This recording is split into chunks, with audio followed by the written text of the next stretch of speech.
So, the Chicago Sky have entered the Tankathon.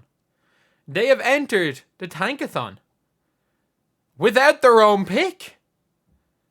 I don't understand what they're doing. I don't understand it. It doesn't make sense. It actually makes no sense.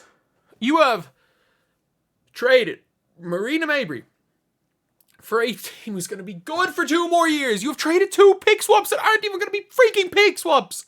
This is the worst trade I've ever seen. And this might be one of the worst trades I've seen in the history of basketball. You actively made your team worse. In fairness, like, okay, sorry. They got a first-round pick out of it, I guess. I guess they got a first-round pick out of it. But the Sun are going to be good next year. Or the Sun are going to be good. Sorry, the Sun are good this year. Oh my god, I don't know why I just keep thinking for the other years. So, this is what the trade was. You got Mabrey and a second-round pick.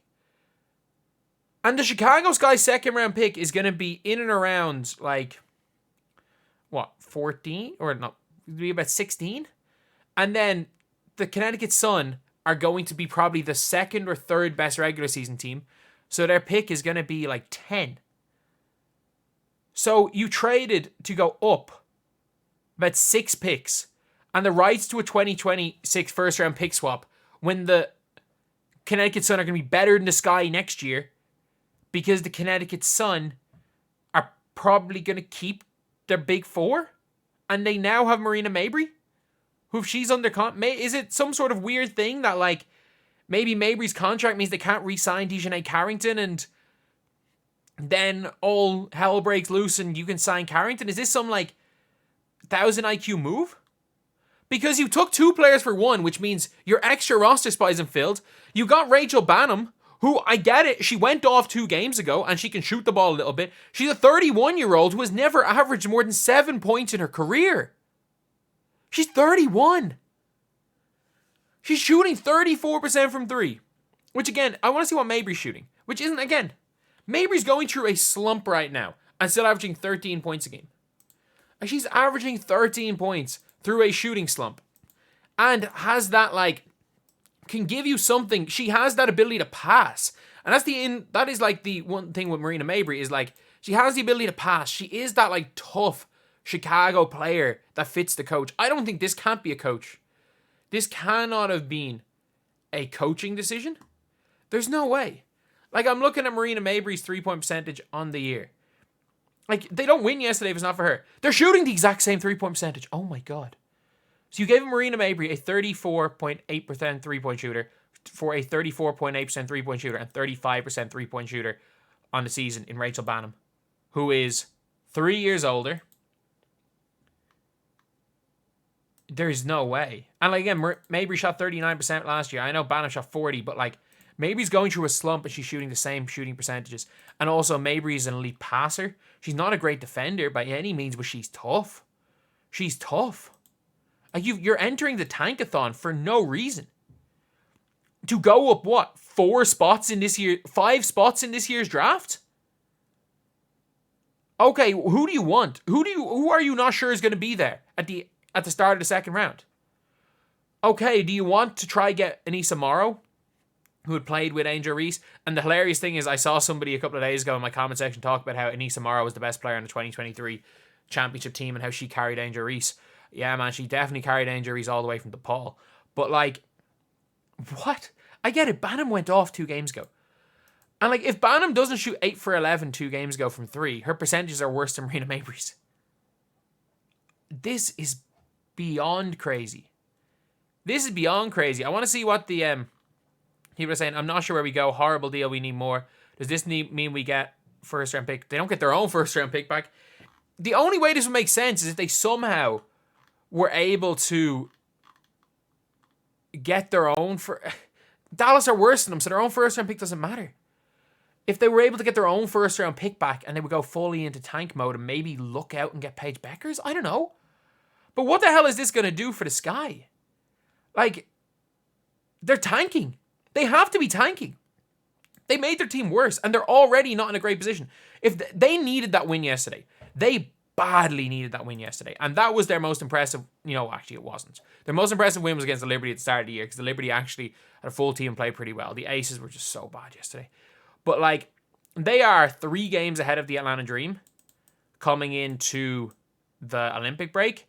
And I think Atlanta, with the way this team's currently constructed, Atlanta are going to win those 3 games. And, like, I thought maybe this was some 1,000 IQ move. That, who knows, maybe they, like, made some sort of under-the-table deal. And, like, imagine if just hypothetically Emma Messiman was like, okay, I'll come after the Olympics. I don't know what way the prioritization rule is, but, like, I don't think so. Imagine if she had said, yeah, I'll come after the Olympics. And maybe they kept the extra roster spot there for that, and that's why they hadn't signed anyone. But no, they used both their roster spots. For a point guard who doesn't play, this makes no sense. This makes absolutely no sense. And not only that, it means Marina Mabrey is probably going to get the Connecticut Sun up to a decent enough seed.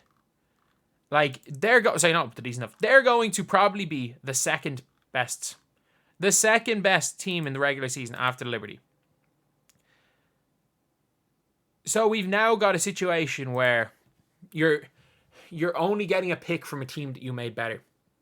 You are going up 5. You traded Marina Mabrey to go up 5 spots in a draft. Like, what the hell is the point of that? What is the point of that? Like, I get it. Her contract is probably not the best. I need to see what her contract is. I assume she's there. Okay, so she signed a 3-year deal. There's no way. There's no way you have her through 2026. There's no way. What year? No, sorry, she played last year. Sorry, you don't have her through 2026. Okay, so you have her on a year max. Who are you going to get with her money? Because there's not that many good shooting guards. I've been looking. Unless, again, this is some crazy play for Dejanay Carrington. Unless this is some 1,000 IQ move. But again, this is a team that also left a roster spot blank for the best part of a month. This is not some 1,000 IQ move. This is a team that loses all their best players all the time.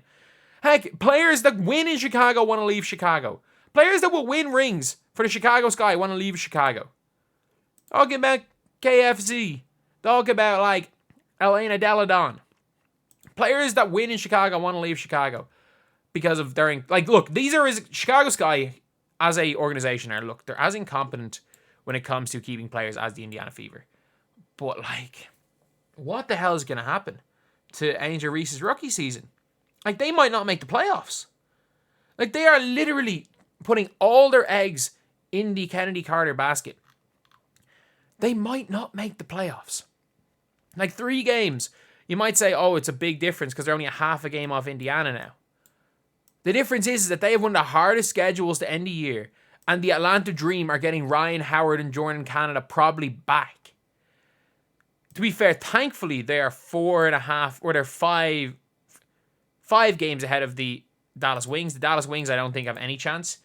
Even when Satu comes back. And you are luckily 4.5 games ahead of the Mystics. Had the Mystics won last night, the Mystics, if they can get Shakira Austin and Sykes back, their 2 best players, might have given you a run. Like, this is a bold move. This is a really, really bold move. My only theory is, again, is that you're trying to get into the lottery.